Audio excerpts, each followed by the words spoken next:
नमस्कार, बहुत बहुत स्वागत है आप सभी का। आप देख रहे हैं अखंड भारत और आपके साथ मैं हूं करिश्मा। चलिए अब खबरों पे विस्तार से नजर डालेंगे और सबसे पहले बात उत्तर प्रदेश की करेंगे। उत्तर प्रदेश में बाहुबली का बोलबाला खत्म होता हुआ नजर आ रहा है। अतीत बन चुका है। माफिया मुख्तार अंसारी पर भी कोर्ट का अब चाबुक चला है। अब कोर्ट ने गैंगस्टर मामले में मुख्तार और अफजाल अंसारी को सजा सुना दी। एमपी एमएलए कोर्ट ने मुख्तार पर 10 साल तो अफजाल पर 4 साल की सजा मुकर्रर की है। साथ ही दोनों पर जुर्माना भी लगाया गया। अब इस फैसले के बाद लोग कहने लगे हैं कि अतीक के बाद अब मुख्तार का नंबर आ चुका है। देखिए,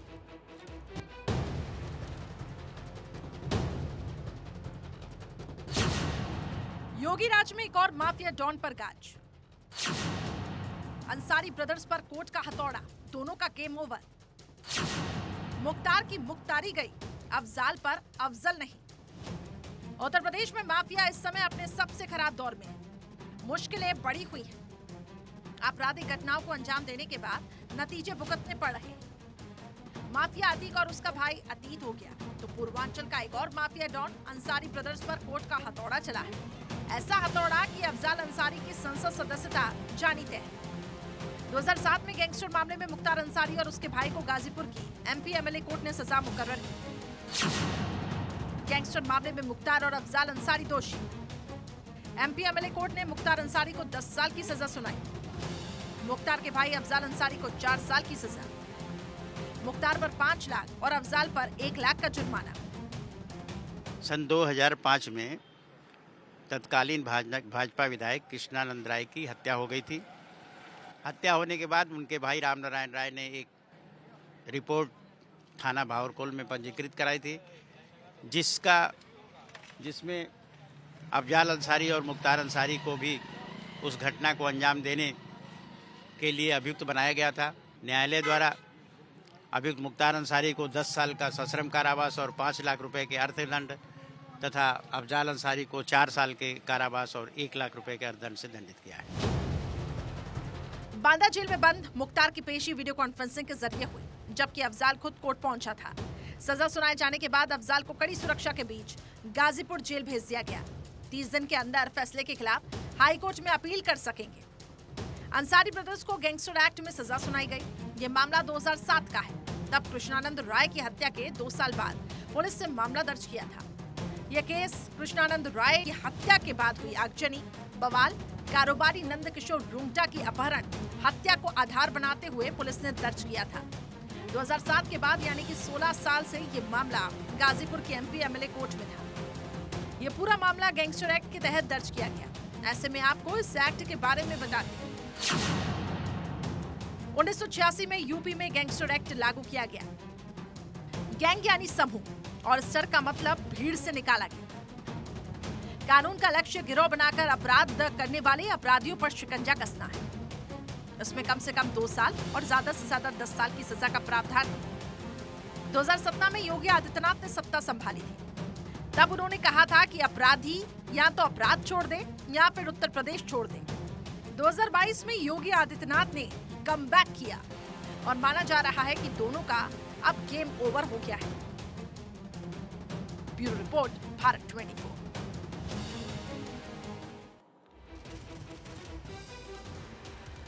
तो देखिए, ये गैंगस्टर मामला आखिर कौन सा है, किस मामले को लेकर मुख्तार अंसारी को सजा सुनाई गई, तो आपको इसके बारे में अब तफसील से बताते हैं कि आखिर ये पूरा मामला है क्या। दरअसल देखिए, कृष्णानंद राय मोहम्मदाबाद से बीजेपी एमएलए थे। ग्राफिक्स के जरिए आपको अब समझाने की हम कोशिश करते हैं कि आखिर पूरा मामला है क्या। कृष्णानंद राय, आपको बता दें कि AK-47 से गोलियों की बौछार भी की गई। इसके अलावा अब आपको बताते हैं कि AK-47 से गोलियों की बौछार जब की जाती है तो उसका नाम सीधे तौर पर कहीं ना कहीं मुख्तार अंसारी पर आता है।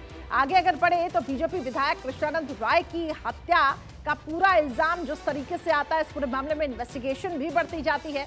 विधायक समेत 7 लोगों की हत्या यहां पर हुई, ऐसे भी कई गंभीर आरोप लगाए गए। इसके अलावा हमले में करीब 500 राउंड फायरिंग हुई, यह भी बताया गया। इस पूरे मामले की जांच भी चली और सीधे सीधे जो आरोप लग रहे थे वो मुख्तार पर भी रख रहे थे। हालांकि मुख्तार को अब 10 साल की सजा हो चुकी है। कृष्णानंद राय का शरीर जो है वो छलनी छलनी हो गया। तो ये पूरा मामला आपको बता रहे हैं कि आखिर देखिए किस तरीके से इस पूरे घटनाक्रम को अंजाम दिया गया था तो माफियाओं की खैर नहीं, गैंगस्टरों की खैर नहीं। योगी आदित्यनाथ ने साफ तौर से संकेत दिए, हत्या के बाद आगजनी और बवाल भी होता है। अब इसके बाद पूरे इलाके में तनाव का माहौल फैल जाता है। 2007 में गैंगस्टर एक्ट के तहत मुकदमा यहां पे दर्ज किया जाता है, जिसके चलते अब जाकर इतने लंबे इंतजार के बाद अब जाकर ये सजा सुनाई जाती है। माफियाओं को जिस तरीके से योगी सरकार ने कहा कि हम बख्शेंगे नहीं, 16 साल के बाद एमपी एमएलए कोर्ट ने ये बड़ी सजा सुनाई। हालांकि इस दौरान पुलिस प्रशासन के सामने कई चुनौतियां भी आई, लेकिन इन बाहुबलियों को, इन रसूखदारों को जिस तरीके से पुलिस ने यहाँ पर ये सजा सुनाई है, इसको लेकर कई यहाँ पे आपको बता दें राजनीति भी गरमाई। मुख्तार अंसारी को पहली बार किसी मामले में सजा नहीं सुनाई गई। पिछले 8 महीने में अगर देखा जाए तो ये चौथी सजा मानी जा रही है। आपको आप चारों सजा के बारे में भी विस्तार से बताते हैं। देखिए 22 सितंबर 2022 की अगर हम बात करें तो इलाहाबाद हाईकोर्ट की लखनऊ खंडपीठ ने 7 साल की इसमें सजा सुनाई थी। मुख्तार पर कोर्ट का किस तरीके से हथौड़ा चला है, लेकिन अब जाके सजा का ऐलान हुआ। 8 महीने में चौथी सजा ये बताई जा रही है। 23 सितंबर 2022 की बात करें तो गैंगस्टर मामले में 5 साल की सजा सुनाई गई है। आगे अगर बढ़े तो कोर्ट ने आकर किस तरीके से शिकंजा इसमें कसा। 15 दिसंबर 2022 में अवधेश राय मर्डर और एएसपी पर हमले समेत 5 मामलों में 10 साल की सजा मुख्तार को सुनाई गई। और अब जिस तरीके से ये सजा का ऐलान यहाँ पे हुआ वो अभी भी जेल की सलाखों के पीछे है। 29 अप्रैल 2023 की बात करें तो गैंगस्टर मामले में मुख्तार को 10 साल की यहाँ पर सजा होती है। तो गैंगस्टर एक्ट के तहत ये पूरा मामला दर्ज किया गया है और कोर्ट की तरफ से पूरी तरीके से मुख्तार ब्रदर्स पर जो शिकंजा है वो कसा गया है। तो एक वक्त पर जब 786 नंबर वाली खुली जीप पर सवार होकर मुख्तार जिस सड़क से गुजरता था, आज वो वक्त नहीं। आज आलम यह है कि मुख्तार जेल में तो बंद है और उसके खिलाफ सजा सुनाई जा रही है। ऐसे में आपको मुख्तार अंसारी के छात्र जीवन से लेकर माफिया डॉन तक के सफर के बारे में भी बताते हैं। ग्राफिक्स के जरिए आपको समझाते हैं कि आखिर किस तरीके से ये सफर तय होता है। 30 जून 1963 को गाजीपुर के यूसुफपुर गांव में उनका जन्म हुआ। गाजीपुर के राजकीय इंटर और पीजी कॉलेज में पढ़ाई मुख्तार ने की। क्रिकेट खेलने का शौकीन मुख्तार गेंदबाजी भी करता था। 1988 में पहली बार सच्चिदानंद राय की हत्या में नाम मुख्तार का सामने आया। 90 के दशक में तो ठेकों की वजह से अपराध की दुनिया में मुख्तार एक बहुचर्चित नाम बन गया। 1996 में देखिए 86 में मऊ सीट से बीएसपी के टिकट पर वो विधायक बने। 2002 में मुख्तार और ब्रजेश सिंह के बीच गैंग वॉर भी हुआ। इसके बाद पूर्वांचल पर मुख्तार का एक छत्र राज्य हो गया। 29 दिसंबर 2005 को मुख्तार गैंग ने कृष्णानंद राय की हत्या कर दी। अब 2005 में मऊ में मुख्तार पर दंगे भड़काने इसका भी आरोप लगा कि पूरे इलाके में तनावपूर्ण माहौल मुख्तार अंसारी ने पैदा किया। 7 सितंबर 2008 को योगी आदित्यनाथ के काफिले पर हमला हो जाता है। योगी आदित्यनाथ ने मुख्तार पर हमले का आरोप यहां पर लगाया और उसके बाद किस तरीके से मुख्तार और मुख्तार एंड ब्रदर्स पर शिकंजा कसा है वो आपके सामने है। हालांकि समय इसमें काफी ज्यादा लग गया, लेकिन आपको बता दें कि अब साफ तरीके से उत्तर प्रदेश में लॉ एंड ऑर्डर की नजीर पेश करने के लिए योगी आदित्यनाथ सरकार काम कर रही है। चलिए अब आगे बढ़ते हैं, रुक करते हैं अगली बड़ी खबर का। और ये खबर आपको सूडान से बताएंगे। सूडान में ऑपरेशन कावेरी ने रफ्तार पकड़ ली है। 2400 से ज्यादा भारतीयों को रेस्क्यू भी किया गया। भारतीय सेना देवदूत बनकर लोगों को निकाल भी रही है। एयरफोर्स ने युद्ध में धधक रहे सूडान की जमीन पर उतरकर अपनी तरह का पहला ऑपरेशन चलाया। गरुड़ कमांडो की सुरक्षा में सुपर हरक्यूलिस विमान हैरत अंगेज अभियान चलाया गया और भारतीयों को निकाला गया, सकुशल भारत लाया गया है। देखिए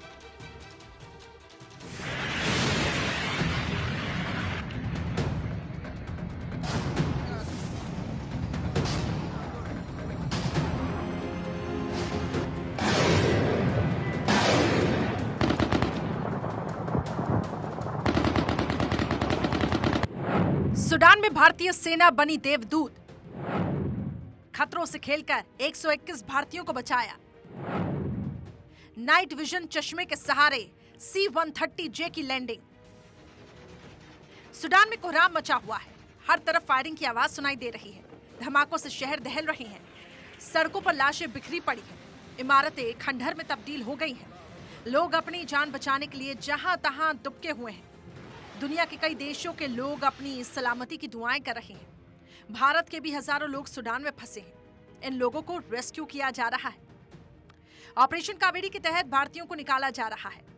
पोर्ट सुडान के पास इंडियन नेवी के INS Sumedha, INS Teg, INS Tarkash से भारतीयों को निकालकर जेद्दा ले जाया जा रहा है। फिर ये लोग जेद्दा से वतन लौट रहे हैं।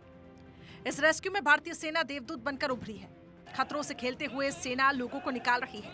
एयरफोर्स हैरत अंगेज अभियान चलाए हुए है। ये तस्वीर भारतीय वायुसेना के साहसी अभियान की है। सुडान की राजधानी खार्तुम से करीब 40 किलोमीटर दूर वादी सई दिना की है, जहां पर रात के अंधेरे में एयरफोर्स के जवान ने 121 लोगों को C-130J सुपर हरक्यूलिस विमान से रेस्क्यू किया। ये ऑपरेशन काफी खतरनाक था। हवाई पट्टी की विजिबिलिटी काफी कम थी। यहाँ न तो ईंधन की व्यवस्था थी और न ही नाइट लैंडिंग की सुविधा। पायलटों ने खतरे से खेलते हुए रात में लैंडिंग कराने के लिए नाइट विजन गॉगल्स का इस्तेमाल किया और उड़ान भी इसी सहारे भरी गई। वायुसेना की तरफ से बताया गया कि ये एक साहसिक ऑपरेशन 27 से 28 अप्रैल की रात को चलाया गया था। जानकारी मिली थी कि खार्तुम से सिर्फ 40 किलोमीटर दूर वादी सईदिना हवाई पट्टी के पास भारतीय नागरिक जमा हुए हैं। इनमें एक गर्भवती और कुछ बीमार लोग भी हैं। लैंडिंग और टेक ऑफ में 2.5 घंटे का समय लगा। इस दौरान 8 गरुड़ कमांडो ने यात्रियों और उनके सामान को विमान में पहुंचाया। नाइट विजन ग्लास का उपयोग करके विमान को टेक ऑफ कराया गया। C-130J सुपर हरक्यूलिस विमान के कैप्टन रवि नंदा है और उनके ही नेतृत्व में इस ऑपरेशन को सफलतापूर्वक अंजाम दिया गया। रवि इससे पहले भी पिछले साल अफगानिस्तान से भारतीयों को निकालने के लिए चलाए गए ऑपरेशन का हिस्सा थे। तब उन्हें गैलेंट्री मेडल से सम्मानित किया गया था। सुडान में एक बार फिर से युद्ध विराम 72 घंटे के लिए बढ़ने के बाद रेस्क्यू ऑपरेशन तेज हो गया। ऑपरेशन कावेरी के जरिए भारतीयों को निकाला जा रहा है। अभी तक 2400 से ज्यादा इंडियंस को निकाल लिया गया और इनमें से ज्यादा लोग वतन पहुंच गए। इन लोगों ने अपनी कहानी दुख दर्द भी बयां किया। स्थिति इतना दयनीय हो गया है कि वहाँ पे खाना पीना और रहना मुश्किल हो गया है। चारों तरफ बम, गोले, रॉकेट, मिसाइल हर जगह मारा जा रहा था। कोई इंडियन अपने जहाँ भी है उससे बाहर नहीं निकल रहा था। मेरे फर्स्ट दिन मेरे सर के इतना हाइट से मारा था मिसाइल से। खाने का कैंटीन उड़ा दिया, न रहने का व्यवस्था, न खाने का, न पीने का, हर चीज का दिक्कत। अगर आप वहाँ से भागना भी चाह रहे हैं कैसे भी जान बचा के, वो गाड़ी से नहीं भाग सकते। बहुत ही रिलैक्स फील कर रही हूँ क्योंकि पिछले 14 डेज से एक ट्रॉमा में थी और खास करके मेरी बेटी को लेकर बहुत ज़्यादा डर बना था और उस घर में रहते हुए ऐसा लग रहा था कि कोई भी बुलेट किसी भी तरफ से आएगी, हम वापस अपनी फैमिली से मिल पाएंगे या नहीं। तो बहुत ही स्केरी सिचुएशन था। सब बहुत तकलीफ वहाँ पर, अगर बोल तो आदमी डरे न से भी इतना पब्लिक बहुत डरे हैं हम लोग। गवर्नमेंट बोले तो हमको अच्छा किया है, कैसे बोले तो भी हेल्प बोल तो बहुत गवर्नमेंट अच्छा उठाया हमको। वहाँ पर के तकलीफ कर बोल तो असल बाहर हम बच के बाहर निकलता कि नहीं निकलेगा बोल को इसमें सोच में आया। हमारे लोग पब्लिक डालने के बाद में रिस्पेक्ट गवर्नमेंट अच्छा उठाया हमारे लिए। थोड़ा आता है मेरे को उतना। सुडान में सिविल वॉर की शुरुआत 15 अप्रैल को हुई थी। इस जंग से हालात इस कदर बिगड़ गए कि पड़ोसी मुल्कों ने अपनी सीमाएं बंद कर दी। सेना और अर्धसैनिक बल रैपिड सपोर्ट फोर्सेस के बीच लड़ाई जारी है। इस जंग में 500 से ज्यादा लोगों की जान जा चुकी है, मगर वॉर पर ब्रेक लगाने के लिए दोनों में से कोई भी तैयार नहीं। इस हिंसक घटनाओं की जड़ें 3 साल पहले हुए तख्तापलट से जुड़ी है और अब ये सिविल वॉर में तब्दील हो गया है। Bureau report, Bharat 24। तो चेहरे पे खुशी इन भारतीयों के अलग ही दिख रही है। अपने वतन लौटने के बाद अब ऑपरेशन कावेरी में नेवी और एयरफोर्स को आखिर लगाया गया। सेना के जवान भारतीय नागरिक को सुडान से रेस्क्यू कर रहे हैं और अभी तक 1300 से ज्यादा भारतीयों की वतन वापसी हो चुकी है। कैसे आखिर इनको लाया जा रहा है, और देखिए अब आपको ग्राफिक्स के जरिए हम समझाने की कोशिश करते हैं कि आखिर किस तरीके से ऑपरेशन कावेरी यहाँ पे चलाया जा रहा है। तो ऑपरेशन कावेरी सुडान से वतन लौटे भारतीय 26 अप्रैल की अगर हम बात करें तो 360 लोगों का ये जो जत्था है वो दिल्ली पहुंचता है। बताया जा रहा है कि जेद्दा और जेद्दा के बाद ये जो इन सभी भारतीयों को अपने वतन यानी कि भारत ले आया गया, दिल्ली यहाँ पे पहुंचाया गया। 27 अप्रैल की अगर हम बात करें तो 246 लोग मुंबई पहुंचते हैं। सुडान से वतन लौट रहे हैं ये भारतीय। पहले दिल्ली के लिए जो भारतीय दिल्ली के थे उनको दिल्ली पहुंचाया गया। फिर 27 अप्रैल को जो रेस्क्यू किया गया उसमें 246 लोगों की संख्या थी। फिर 28 अप्रैल को जो रेस्क्यू किया जाता है उसमें 754 लोग बेंगलुरु और दिल्ली पहुंचाए गए। तो सुडान से लगातार ऑपरेशन कावेरी के जरिए इन भारतीयों की वतन वापसी हो रही है और देखिए किस तरीके से जो भारत सरकार है वो गंभीर भी है। हालांकि अब वहां पे हालात भयावह हो चुके हैं। जिस तरीके से वर्चस्व की लड़ाई मिलिट्री और पैरामिलिट्री फोर्स के बीच में चल रही है, सिविल वॉर का अंदेशा वहां पे जताया जा रहा है। सूडान से वतन लौटे भारतीय 28 अप्रैल को 754 लोग बेंगलुरु और दिल्ली पहुंचे हैं। वहीं देखिए, इस पूरे मामले में अब लगातार भारत सरकार गंभीर है और यही अपील कर रही है कि अफवाहों पर ध्यान न दें। रुक करते हैं अगली खबर का। खालिस्तानी समर्थक अमृतपाल 36 दिन के बाद पुलिस की गिरफ्त में आया, मगर उसकी अकड़ अभी गई नहीं है। जी हां, असम के डिब्रूगढ़ जेल में बंद अमृतपाल से उसके परिजन मिले, साथ ही एसजीपीसी के कानूनी सलाहकार भी वो थे। अमृतपाल ने इनको एक खत सौंपा था और पत्र गुरमुखी में लिखा हुआ है, जिसमें अमृतपाल ने यह कहा है कि मेरा हौसला बुलंद है। देखिए,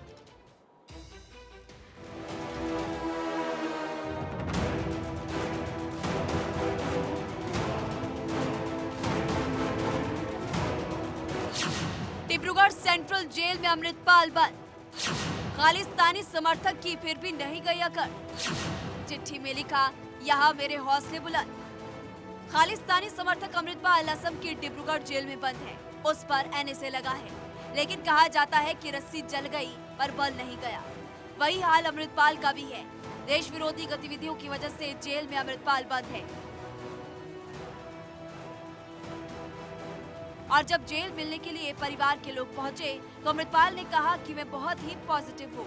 इस दौरान अमृतपाल ने सिख संगत को पत्र लिखा, मैं चढ़दी कला में हूँ, किसी भी तरह की परेशानी नहीं है, ऊपर वाले की कृपा से सलामत हूँ। चढ़दी कला का मतलब होता है कि बुलंद हौसलों के साथ, यानी अमृतपाल बताना चाहता है कि उसके हौसले पहले की तरह बुलंद है।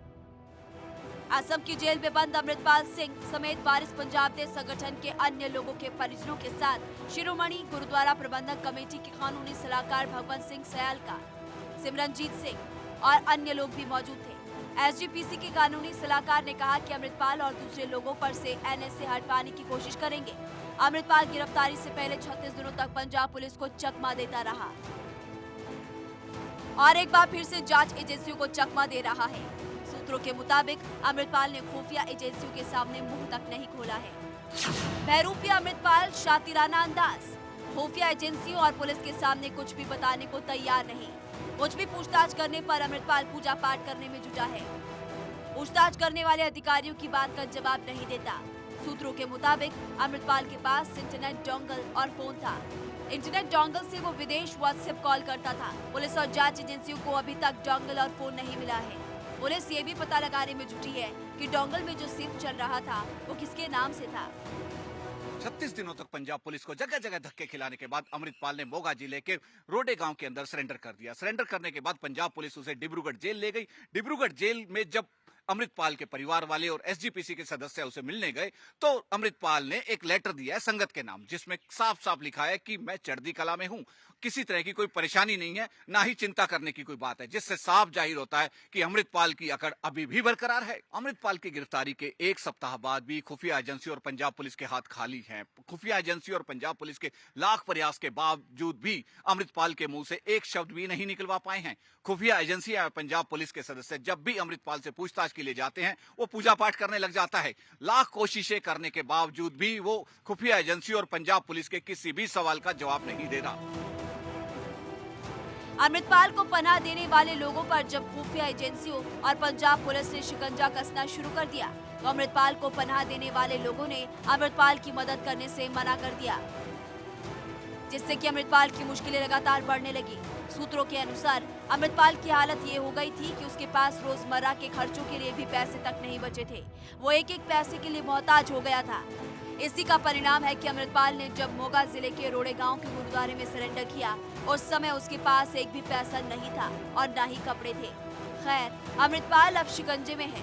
उम्मीद है कि आज नहीं तो कल राज उगलेगा और जब राज उगलेगा तो देश विरोधी गतिविधियों के बारे में एक एक कर पता चलेगा। चंडीगढ़ से थानेश्वर शर्मा के साथ ब्यूरो रिपोर्ट, भारत 24। चलिए खबरों में आगे बढ़ते हैं। रुक करते हैं अगली खबर का। चीन की बात करेंगे, जो कि लगातार अपनी ताकत को मजबूत करने में जुटा हुआ है। तो भारत भी अब पीछे नहीं है। आंख से आंख मिलाकर चीनी फौजियों को जवाब देने में भारतीय सेना अब लगी हुई है और उसके लिए लगातार वॉर एक्सरसाइज जारी है। भारत अब इंग्लैंड में अजय वॉरियर एक्सरसाइज में जुटा हुआ है और इस युद्धाभ्यास के जरिए जहां भारत इंग्लैंड के साथ सैन्य तालमेल बिठाने में जुटा हुआ है, तो वहीं चीन की दादागिरी के हिसाब से इसे काफी अहम भी माना जा रहा है। देखिए,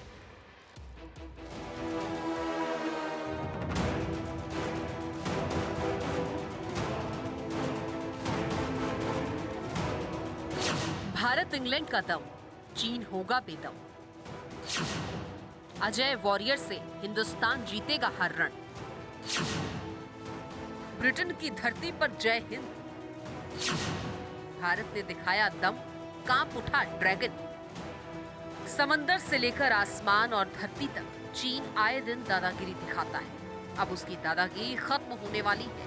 भारतीय सेना चीनी फौजियों का हर मोर्चे पर डटकर मुकाबला करने को तैयार है और इसलिए भारतीय फौज लगातार युद्धाभ्यास कर रही है। केवल भारत में ही नहीं बल्कि विदेशी जमीन पर भी वॉर एक्सरसाइज जारी है ताकि वक्त आने पर चीन और पाकिस्तान को मुंह तोड़ जवाब दिया जा सके।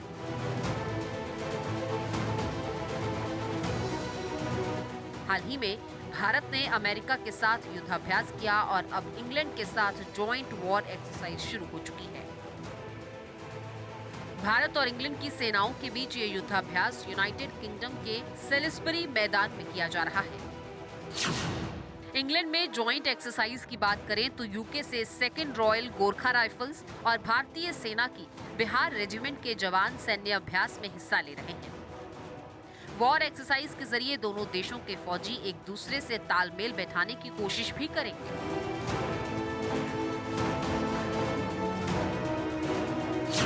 अजय वॉरियर का उद्देश्य ये भी आप समझिए, सकारात्मक सैन्य संबंधों का निर्माण करना, एक दूसरे की सर्वश्रेष्ठ चीजों को अपनाना, एक साथ काम करने की क्षमता को बढ़ावा देना है। इस अभ्यास के दायरे में बटालियन स्तर पर कमांड पोस्ट अभ्यास यानी CPX और कंपनी स्तर पर क्षेत्र प्रशिक्षण अभ्यास को शामिल किया गया है। युद्धाभ्यास अजय वॉरियर भारतीय सेना और ब्रिटिश सेना के बीच रक्षा सहयोग में एक और महत्वपूर्ण उपलब्धि है।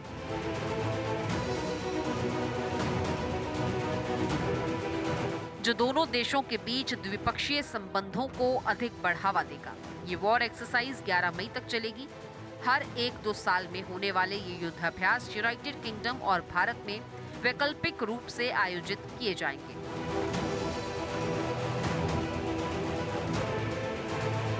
पिछली बार उत्तराखंड के चौबतिया में आयोजित किया गया था।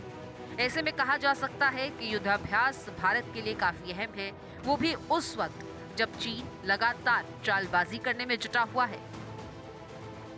इसका माकूल जवाब देने के लिए भारत पूरी तरह से तैयार है और भारतीय सेना ने पूरी तरह से मोर्चा संभाल लिया है। Bureau report, Bharat 24।